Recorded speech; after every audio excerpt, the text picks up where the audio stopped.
എന്നിട്ട് കോടതി വളപ്പിൽ അവരെ സമ്മേളിപ്പിച്ച് പ്രിയപ്പെട്ട നേതാവിനെ തൂക്കിക്കുന്നത് കാണിച്ചു കൊടുക്കാൻ, എന്നിട്ട് അവരെ മനസ്സ് മാറ്റാൻ ഹർ കർബല കെ ബാദ് ഇസ്ലാം ജിന്ദാ ഹോഗ അല്ലമ ഇക്ബാൽ. കർബലകൾ ഇസ്ലാമിനെ കൊല്ലാൻ വേണ്ടി ജൂതന്മാർ ഉണ്ടാക്കിയതാണ്, നസാറാക്കൾ ഉണ്ടാക്കിയതാണ്. പക്ഷെ കർബലകൾക്ക് ശേഷം ഇസ്ലാം ജീവിച്ചിട്ടേ ഉള്ളൂ എന്ന് പറഞ്ഞു അല്ലമ ഇക്ബാൽ. ശരിയാ, കർബലകളെ കൊണ്ടൊന്നും തളക്കാൻ പറ്റുന്നതല്ല ഈ പരിശുദ്ധമായ വചനത്തിന്റെ പോര്. അത് വളരെയേ ഉള്ളൂ. സംഭവിച്ചതും അത് തന്നെ. തൂക്കിക്കൊന്നു അവർ. ഇതേപോലെ ലോകത്ത് 250 കോടിയോളം വരുന്ന മുസ്ലിമീങ്ങൾ മധ്യകാലഘട്ടത്തെ അപേക്ഷിച്ച് നവോത്ഥാനത്തിന്റെ ദീപശിഖയിൽ മഹാനായ ഇബ്നു അബ്ദുൽ വഹാബിനെ പോലെ, ഷാ വലിയുല്ലാഹി ദഹ്ലവിയെ പോലെ ധീരന്മാരായ 19-ാം നൂറ്റാണ്ടിന്റെയും 18-ാം നൂറ്റാണ്ടിന്റെയും കേസരികൾ മിഡിൽ ഈസ്റ്റിൽ മുസ്ലിം ഉമ്മത്തിന്റെ ഉള്ളകത്ത് ഉടമസ്ഥന്റെ ആധിപത്യം പരിചയപ്പെടുത്തി കൊടുക്കാൻ ഇബ്നു അബ്ദുൽ വഹാബിന്റെ പരിശ്രമം നിഷേധിക്കാൻ ഒക്കുകയില്ല. ചരിത്രമറിയുന്നവർക്ക് അതെ, ഇസ്ലാമിക പ്രബോധനത്തിന് ചരിത്രത്തിന്റെ പിൻബലം അനിവാര്യമാണ്. ഇല്ലെങ്കിൽ ജനാപത്തുകുളിയും ഹൈലുകുളിയും നിഫാസുകുളിയും മാത്രം പഠിച്ച് പുറക്കുകൊണ്ടുവരും. അതാണ് ഈ ഉമ്മത്തിന്റെ ഇന്നത്തെ തലവര. വെള്ളം പറഞ്ഞാൽ എന്താണ് എനിക്കറിയാം. ഈ കൂടിയിരിക്കുന്നവരെ സംബന്ധിച്ച് എനിക്കറിയില്ല. ഒരു നാട്ടിൽ വയലിന് പോയാൽ ആ മദ്രസയിൽ പങ്കെടുത്ത പെണ്ണുങ്ങൾ, വയസ്സുള്ള പെണ്ണുങ്ങൾ, ഒരു ഇത് കേൾക്കുന്നത് 30 കൊല്ലം മുമ്പേ കേൾക്കുന്ന കാര്യമാണ്. 30 കൊല്ലം മുമ്പേ കേൾക്കുന്ന കാര്യമാണ്. അൽഹംദുലില്ലാഹ്, അല്ലാഹുവിന്റെ വഹദാനിയത്തിന്റെ പ്രഖ്യാപനവുമായി മൈതാനത്ത് ഒറ്റക്ക് യാത്ര ചെയ്തിട്ട് 30 വർഷം കഴിഞ്ഞു. 1977-ലാണ് ആദ്യമായി എന്റെ ജീവിതത്തിൽ ഞാൻ പരസ്യമായി വേദ പറയുന്നത്. അന്ന് 19 വയസ്സ് പ്രായമാണ് എനിക്ക്. അന്നും ഒറ്റക്കാണ്, ഇന്നും ഒറ്റക്കാണ്. അന്ന് പറയുന്ന ഒന്നും ഇന്നും മാറ്റി പറയേണ്ടി വന്നിട്ടില്ല, പറഞ്ഞിട്ടില്ല. അന്നും അല്ലാഹുവിന്റെ വഹദാനിയത്ത് പറഞ്ഞുകൊണ്ടേ നടന്നു, ഇന്നും ആ വഹദാനിയത്ത് പറഞ്ഞുകൊണ്ടേ നടക്കുന്നു. വഹദാനിയത്ത് കേൾക്കാൻ ഇഷ്ടമുള്ളവർ വന്ന് പറഞ്ഞു തരണമെന്ന് അറിയുമ്പോൾ സന്തോഷത്തോടെ ഏറ്റെടുക്കുന്നു. ആ സന്തോഷമാണ് ഇവിടെ ഞാൻ കാണിച്ചത്. ഇവിടെ നമുക്ക് വിഷയം ഒന്നാണ്. അല്ലാഹുവിന്റെ വഹദാനിയത്ത് പ്രവാചകന്റെ റിസാലത്തോടു കൂടി പഠിക്കണം. എന്നിട്ട് ആഖിറത്തിലേക്ക് സഞ്ചരിക്കാൻ കൂട്ടായ്മ ഉണ്ടാവണം. വേറൊരു ലക്ഷ്യം നമുക്കില്ല, നമുക്കൊന്നും നേടാനില്ല, നഷ്ടപ്പെടാനും ഒന്നുമില്ല. നഷ്ടപ്പെടാൻ അന്നേ പറയുന്നൊരു വാക്കുണ്ട്. 1977 മുതൽ 84 വരെ മലബാറിലായിരുന്നു കറക്കം. കാഞ്ഞങ്ങാട് വന്നിട്ടുണ്ട്, അതിഞ്ഞാലി വന്നിട്ടുണ്ട്, പള്ളിക്കര വന്നിട്ടുണ്ട്, ബേക്കൽ വന്നിട്ടുണ്ട്, കാസർഗോഡ് വന്നിട്ടുണ്ട്, സകല മേഖലകളിലും വന്നിട്ടുണ്ട്. പക്ഷെ ഒറ്റ പ്രാവശ്യമേ അള്ളാഹുവിന്റെ തൗഫീഖോടെ വരേണ്ടി വരുള്ളൂ, പിറ്റത്തെ കൊല്ലം വരേണ്ടി വരില്ല. എന്താ നിങ്ങൾക്കറിയാലോ. അതുകൊണ്ട് തന്നെ അടുത്ത കൊല്ലം വരില്ല എന്നുള്ള ഉറപ്പോട് തന്നെയാണ് ഇക്കൊല്ലം പറയുക. അടുത്ത കൊല്ലത്തേക്കൊന്നും ബാക്കി വെക്കാറില്ല പറയാൻ. കാരണം അടുത്ത കൊല്ലം വരുത്തില്ല എന്ന് എനിക്ക് നന്നായിട്ട് അറിയാം. അവിടെ ആ ചാൻസ് നന്നായിട്ട് ഉപയോഗിക്കും. അസ്സലാമു അലൈക്കും പറയുമ്പോൾ പിന്നെ ഒരിക്കലും അവർ വിളിക്കൂല.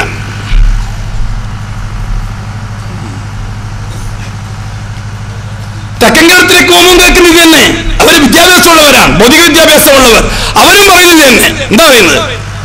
അങ്ങനെ വയലാണോ പറഞ്ഞത്? ഇതാണോ വയല്?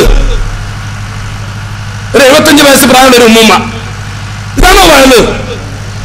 അപ്പോൾ ചെറുപ്പക്കാരത്തി ചോദിച്ചു, എന്താ ഉമ്മ, എന്താ വയല്? അവരയാള് ഹൈലും നിഫാസും ജനാമത്തൊന്നും പറഞ്ഞില്ല. അപ്പൊ ഈ ചെറുപ്പക്കാരത്തി ചോദിച്ചു ഉമ്മമാനോട്, ഉമ്മ നിങ്ങൾ ഹൈദിൽ നിന്ന് നിഫാസിൽ നിന്ന് റിട്ടയർഡ് ആയില്ലേ, ഇനി അത് പറഞ്ഞുകൊണ്ടിരിക്കണോ? റിട്ടയർഡ് ആയ പിന്നെ അതിനെ പറ്റി നിങ്ങൾ പഠിച്ചുകൊണ്ടിരിക്കല്ലോ. അതാ സമയത്ത് പോരെ.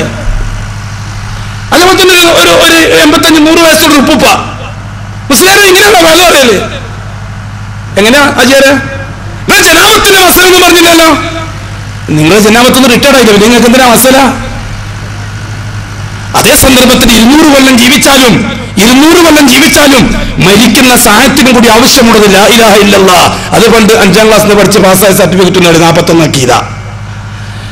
അതുകൊണ്ട് 5ാം ക്ലാസ് 41 ആക്കിയിട്ട് പഠിച്ച് സർട്ടിഫിക്കറ്റ് കൊടുത്ത് ചുമന്റെ മോള് തൂങ്ങുന്നുണ്ട് ക്ലാസ് പറഞ്ഞിട്ട്.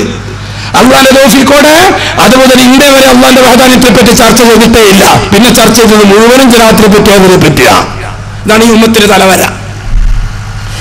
ആ ഒരവസ്ഥയിൽ നിന്നുകൊണ്ട് ആദർശത്തിന്റെ രാജപാതയിലേക്ക് ചെക്കേറാൻ ഈ ഉമ്മത്തിന് ഇച്ചിരി പ്രയാസമുണ്ടാകും. ആ പ്രയാസമാണ് നാം കണ്ടുകൊണ്ടിരിക്കുന്നത്. വിഷമിക്കണ്ട, ഉമ്മത്ത് കയറും. രാജപാതയിലേക്ക് കയറാതിരിക്കാൻ പറ്റൂല. പുതിയ നൂറ്റാണ്ട് തികച്ചും ഇസ്ലാമിൻ്റെതാ. പുതിയ നൂറ്റാണ്ട് തികച്ചും ഇസ്ലാമിൻ്റെതാണ്. അത് നിങ്ങൾക്ക് ചരിത്രപരമായി ഞാൻ പറഞ്ഞ ചെറുപ്പക്കാർക്ക് മനസ്സിലാക്കാൻ പറ്റുമെങ്കിൽ അഷ്റഫുൽ ഖൽക്കിന്റെ കാലഘട്ടത്തിന് ശേഷം നമുക്ക് കാലഘട്ടത്തെ 4 ആയിട്ട് പകുക്കാം. 4 ഘട്ടങ്ങളായി അഷ്റഫുൽ ഖൽക്കിന്റെ ഉമ്മത്തിനെ നമുക്ക് വിഭജിക്കാം. 4 ഘട്ടങ്ങളായി. ഒന്ന്, ഹബീബിന്റെ കാലത്തിന് ശേഷമുള്ള 400 കൊല്ലക്കാലം. ഹിജ്റാബ്ദം 1, 2, 3, 4 നൂറ്റാണ്ട് കാലം. ക്രിസ്താബ്ദം 7, 8, 9, 10 നൂറ്റാണ്ട് കാലം. ഇത് തികച്ചും ഇസ്ലാമിൻ്റെതാണ്. ഈ 400 കൊല്ലക്കാലം തികച്ചും ഇസ്ലാമിൻ്റെതാണ്. അതുകൊണ്ടാണ് 400-ാം കൊല്ലത്തിൽ വന്ന മുസഫർ രാജാവിന്റെ മൗലിദ് നമ്മളൊക്കെ കഴിക്കുന്നത്. കാരണം 400 കൊല്ലത്തിൽ ഇതൊന്നും ഉണ്ടായിട്ടില്ല. ഇസ്ലാമിന്റെ നാടായ കാലമായതുകൊണ്ട്. ഇസ്ലാം അഷ്റഫുൽ ശേഷമുള്ള 400 കൊല്ലം ഈ പറഞ്ഞ കാര്യങ്ങളൊന്നും ആ 400 കൊല്ലത്തിലില്ല. മനുഷ്യങ്ങൾ പോലും അതിനുശേഷം വന്ന ആളാണ്. 400 കൊല്ലം ഇസ്ലാമിൻ്റെതാണ്. ഖൈറുൽ ഖുറൂനി ഖർനി സുമ്മ അല്ലദീന യലൂനഹും സുമ്മ അല്ലദീന യലൂനഹും സുമ്മ അല്ലദീന യലൂനഹും. തികച്ചും ഇസ്ലാമിൻ്റെതാണ്. അതെ, കിഴക്ക് ഇന്തോനേഷ്യ തൊട്ട് പടിഞ്ഞാറ് മൊറോക്കോ വരെ,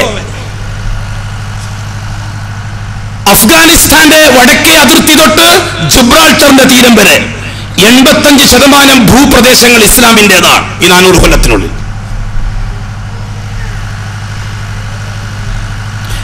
ഞാൻ വിശദീകരിക്കാൻ എനിക്കതിൽ ഒരുപാട് കാര്യങ്ങൾ ഓർമ്മ വരുന്നു. രണ്ടാമത്തെ ഘട്ടം തുടർന്ന് വന്ന 500 കൊല്ലമാണ്. ക്രിസ്താബ്ദം 5, 6, 7, 8, 9 നൂറ്റാണ്ട് കാലം ഹിജ്റാബ്ദം. ക്രിസ്താബ്ദം 11, 12, 13, 14, 15 നൂറ്റാണ്ട് കാലം. ഇത് തികച്ചും മുസ്ലിം കാലഘട്ടമാണ്. അപ്പൊ നിങ്ങൾ ചോദിക്കും, ഇസ്ലാമിന്റെ കാലം മുസ്ലിം കാലം വ്യത്യാസമുണ്ടോ? തീർച്ചയായിട്ടും. ഇസ്ലാം വേറെ, മുസ്ലിം വേറെ. ഈ വിഷയത്തിൽ ഇസ്ലാമിന്റെ കാലഘട്ടം ആദർശാധിഷ്ഠിതമാണ്. മുസ്ലിം കാലഘട്ടം അനുഷ്ഠാനാധിഷ്ഠിതമാണ്. ആദർശത്തെ മാറ്റിവെച്ച് ആചാരങ്ങളെ അനുഷ്ഠാനങ്ങളാക്കി വർത്തിച്ചതാണ് രണ്ടാമത്തെ 500 കൊല്ലക്കാര്. അതുകൊണ്ടാണ് റോമക്കാർക്കും പേർഷ്യക്കാർക്കും കടന്നു പോരാൻ വേണ്ടി അവസരം കിട്ടിയത്. മുസ്ലിം ഉമ്മത്തിന്റെ ഈമാൻ ക്ഷയിക്കുകയും സുന്നത്ത് നഷ്ടപ്പെട്ടു പോവുകയും ശിർക്ക് വിജയത്തിൽ ഉമ്മത്തിന്റെ ആത്മീയ ശേഷി കുറഞ്ഞു വന്നപ്പോൾ ആകാശത്തിലും ഭൂമിയിലും ആവശ്യമില്ലാത്തൊരു സാധനമായിട്ട് മുസ്ലിം അധപ്പതിച്ചു. ആ ചാൻസിലാണ് കുരിശ് വിപ്ലവം കയറിയത്. ആ ചാൻസിലാണ് യൂറോപ്പ് അടിച്ചു കയറിയത്. ഒരുപാട് ഉദാഹരണങ്ങൾ പറയാൻ പറ്റും. രണ്ടാമത്തെ 500 കൊല്ലം. മൂന്നാമത്തെ 500 കൊല്ലം 16, 17, 18, 19, 20 നൂറ്റാണ്ട് കാലം. ഹിജ്റാബ്ദം 9, 10, 11, 12, 13, 14 നൂറ്റാണ്ട് കാലം. ഈ നൂറ്റാണ്ട്, ഈ കഴിഞ്ഞ നൂറ്റാണ്ട്, ഈ 1999 വരെയുള്ള കാലഘട്ടം. മൂന്നാമത്തെ 500 കൊല്ലക്കാലം യൂറോപ്പിൻ്റെതാണ്. മൂന്നാമത്തെ 500 കൊല്ലം യൂറോപ്പിൻ്റെതാണ്. 15-ാം നൂറ്റാണ്ടിലാണ് കുരിശ് വിപ്ലവം വിജയിക്കുന്നതും മുസ്ലിം രാജ്യങ്ങൾ യൂറോപ്പിന്റെ കോളനികളായി മാറുകയും ചെയ്തത്. തികച്ചും യൂറോപ്പിൻ്റെത്. ഈ കാലഘട്ടത്തിലാണ് ഏറ്റവും കൂടുതൽ അടിച്ചമർത്തലുകൾ ഉണ്ടായതും വിശ്വാസ പ്രമാണങ്ങളെ പൂർണ്ണമായും പൂഴ്ത്തി ഇസ്ലാം എന്ന ശബ്ദം പോലും ലോകം കേൾക്കരുത് എന്ന് യൂറോപ്പ് ആഗ്രഹിച്ചത്. എന്റെ പ്രിയമുള്ളവരെ, ഒരു ചോദ്യപേപ്പർ, ഒരു പുസ്തകം എഴുതുന്ന കേട്ട് ഞെട്ടരുത്. വലിയ വലിയ വലിയ മൂർഖം പാമ്പുകളെ കണ്ടിട്ട് വന്നവരാണ് നമ്മൾ. ഇപ്പോൾ എന്നൊക്കെ തേളിയന്മാർ മാത്ര. അതും വെച്ചിട്ട് മടക്കി കുത്തിട്ട് മുസ്ലിം അടക്കം സെക്രട്ടേറിയറ്റ് ഇസ്ലാമിനെ രക്ഷിക്കാന്ന് പറഞ്ഞാൽ ഇസ്ലാം രക്ഷപ്പെടില്ല. അതിന് വ്യക്തമായൊരു പ്രോഗ്രാം അനിവാര്യമാണ്. 500-1000 കൊല്ലം ടാർഗറ്റ് വെച്ചുകൊണ്ടൊരു പരിശ്രമം ആവശ്യമാണ്. 2 ദിവസം കൊണ്ട് അച്യുതാനന്ദൻ ഉപയോഗിച്ചിട്ട് എനിക്ക് സല്ലല്ലാഹു നിൽക്കാൻ ആവശ്യമില്ല. ഇത് ഇസ്ലാമാണ്. ഇസ്ലാം അള്ളാഹുവിന്റെ ദീൻ.